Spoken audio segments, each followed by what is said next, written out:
একবার দেখা গেল এক লোক ভদ্রলোক রাস্তা রেল লাইন দিয়ে হাঁটতেছিল। তেমন সময় খেয়াল করলো যে একটা ছেলে রেল লাইনের রাস্তার উপরে দিয়ে হাঁটতেছে, ট্রেন আইতাছে। তো লোকটা চিন্তা করলো কি ছেলেটা হয়তো সরে যাবে, কিন্তু দেখলো যে অনেক কাছে আওয়ার পরও ছেলেটা সরতেছে না। না সরার কারণ, তো লোকটার কৌতূহল জাগলো। লোকটা ছেলের কাছে দ্রুত গতিতে গেল, যাওয়ার পরে জিজ্ঞেস করলো, কী ব্যাপার বাবা, তুমি এখানে কি করতেছো, সরো, ট্রেন আইতেছে।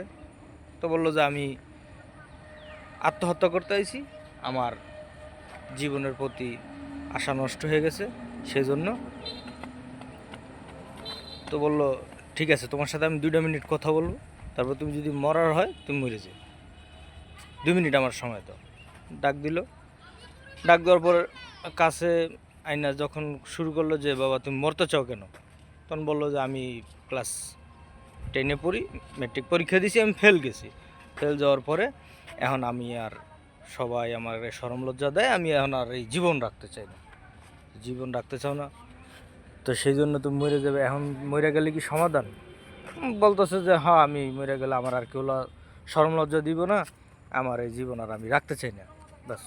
এর চেয়ে বেশি কিছু আমি বলতে পারবো না। তখন বললো যে, ওই লোকটা খুব বিচক্ষণ ছিল, জ্ঞানী ছিল, উনি বললো যে ঠিক আছে, তুমি তো মরে যাইবা, তোমার তো আবার জন্ম হবে, তখন তো তোমার আবার কেজি থেকে শুরু করতে হবে, 1-2 থেকে শুরু করতে হবে।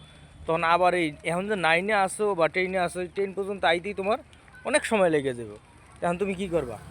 তুমি একটা কাজ করো, আমি তোমার একটা ভালো পরামর্শ দিই, তুমি আরেকটা বছর চেষ্টা করে এক পরীক্ষাটা দাও, তখন সবাইরে তুমি তাক লাগাই দিতে পারবা যে ভালো যদি লেখাপড়া করো তুমি ভালো রেজাল্ট পেয়ে পাস করবা।